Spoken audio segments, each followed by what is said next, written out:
Let's compare two decimal numbers to see which one is larger, 0.1 and zero point 0.6. One way to understand which number is larger is to look at their positions on a number line. Here's a number line from 0 to 1.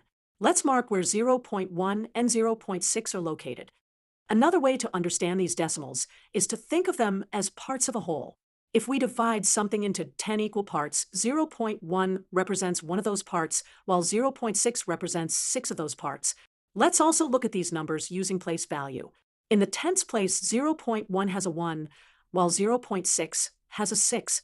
Since 6 is greater than 1, and they're in the same place value position, 0point 0.6 is greater than 0.1. Let's write our conclusion. Since 0point 0.6 is further right on the number line, takes up more parts of the whole, and has a larger digit in the tens place, we can definitively say that 0point 0.6 is greater than 0.1.